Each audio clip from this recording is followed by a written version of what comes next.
Hello everyone, and welcome to the Bemis Park Elevated Tank Environmental Assessment Public Information Center number 1, hosted by Niagara Region as part of a Schedule B Municipal Class Environmental Assessment. My name is Sam Morrissey and I am the project coordinator for this project. I will be presenting on behalf of GM Blue Plan Engineering, the consulting firm selected by the region to assist with this study.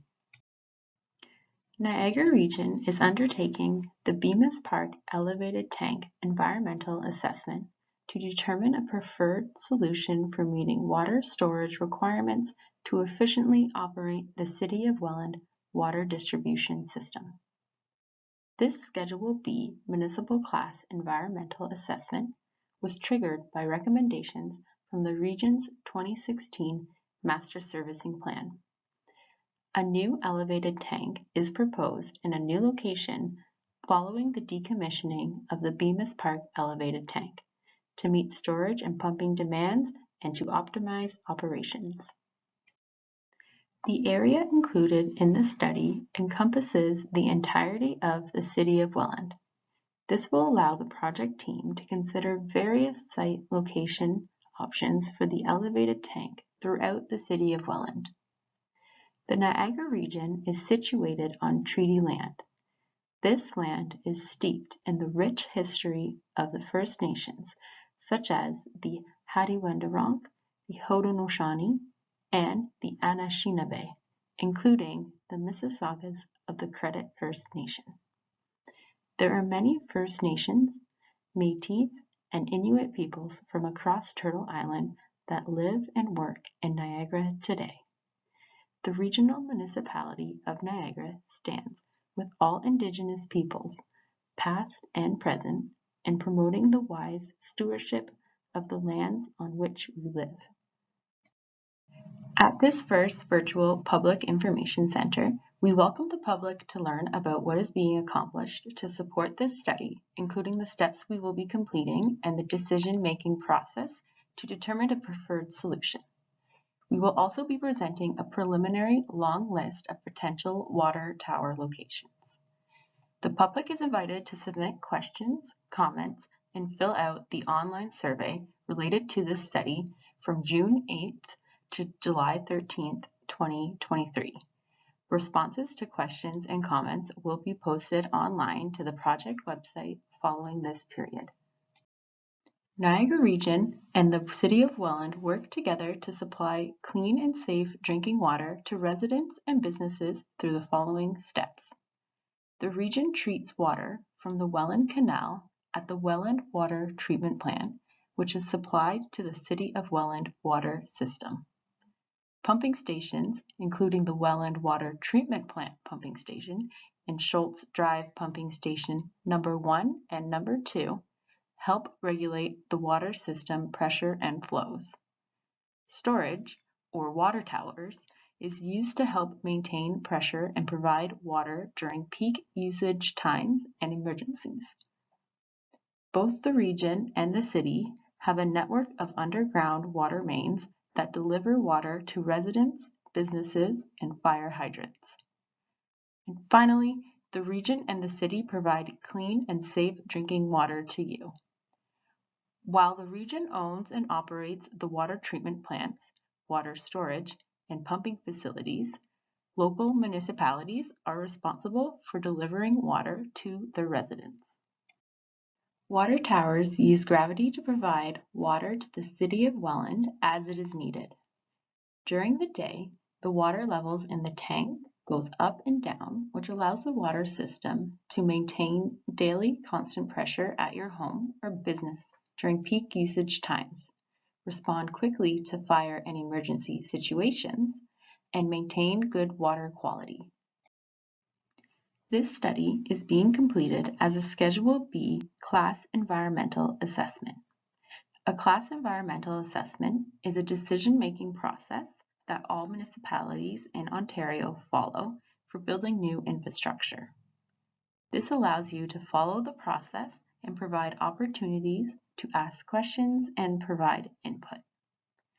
This virtual Public Information Center is the study's first of 2 public information centers and focuses on presenting and receiving input on the study's background information, including project scope, preliminary long list of potential water tower locations, and the proposed evaluation criteria.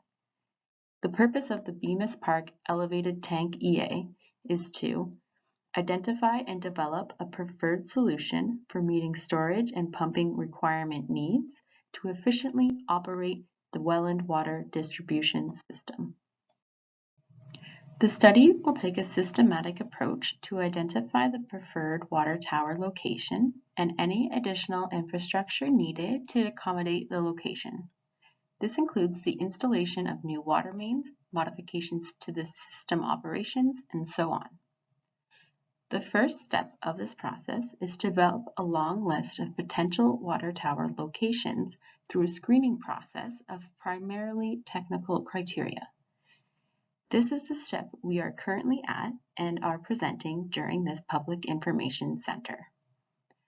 Following the feedback received from the region, city, stakeholders, and the public, this long list will be further screened to develop a short list of 3 to 4 locations.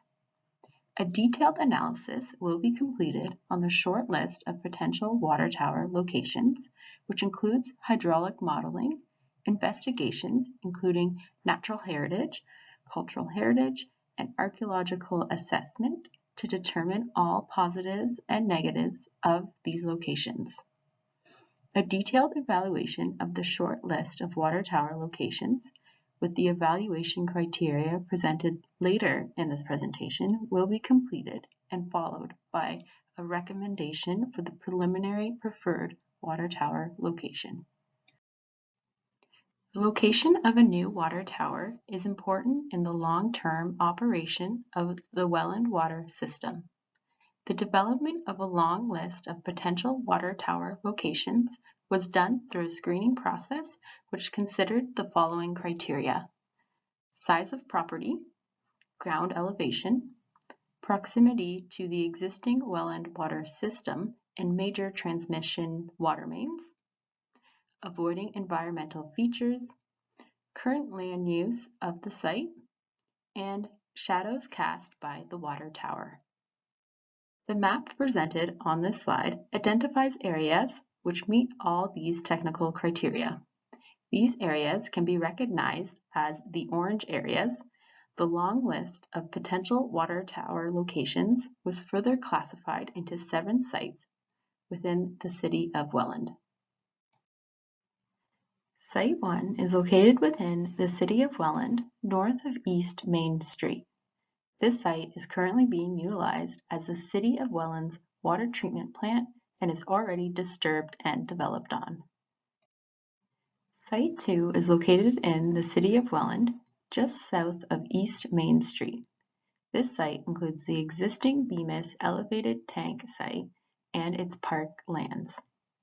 The construction would involve the new elevated tank to be built on the adjacent park lands, while the existing elevated tank remains in service until the newly constructed elevated tank is commissioned and online. Site 3 is located within the City of Welland, west of Highway 406 and north of Woodlawn Road. This site generally consists of a mix of vacant commercial lands with some parcels under development. There are no residential properties located within this area. Site 4 is located within the City of Welland, west of Highway 406 and north of Oxford Road. This site generally consists of vacant commercial lands. Site 5 is located within the City of Welland, west of Highway 406 and north of East Main Street. This site generally consists of a mix of commercial and industrial land uses. Site 6 is located within the City of Welland, south of Major Street. The southern part of this site has been developed to have the City of Welland Fire Hall, while the northern part of the site remains as vacant industrial land. There is also an existing railway adjacent to this site. Site 7 is located within the City of Welland, northwest of Weber Road and Riverside Drive. This site is currently owned by the region with an existing sanitary sewer running through the site. The northern portion of the site is conservation land, which has been screened out. Following the screening of the long list of potential water tower locations, a short list of approximately 3 to 4 locations will be developed. These short-listed locations will be assessed in greater detail for their viability with additional criteria. Each short-listed water tower location will be evaluated using 4 major evaluation categories, which include technical factors, environmental factors, social and cultural factors, and financial viability. Under each evaluation category, multiple criteria will be reviewed and scored. Once each individual criterion is evaluated, a total evaluation category score will be assigned for each location, with each evaluation category considered equal. The water tower location with the highest overall score will be identified as the preliminary preferred. The project schedule is presented in this slide. We are currently on the Identify Alternative Solution phase of the project at Public Information Center Number 1. A second Public Information Center will be held in 2023 to detail the results of the investigations and present the preliminary preferred water tower location to gain feedback from the public. We welcome your feedback and encourage you to get involved by filling out the online survey, submitting comments and questions, or signing up for project notifications through the links on the region's website. The project website will be updated with additional information as the project progresses. This concludes the Virtual Public Information Center. If you have any questions, comments, or want to stay up to date, please contact either Gordon Bell, the project manager at the Niagara region, or Amanda Beatty, the project manager for GM Blue Plan Engineering. Again, the contact information is available on this slide and on the region's project website. More information, including copies of the project notices and Public Information Center materials, can be found on the region's project website. Thank you very much for your participation in the Virtual Public Information Center.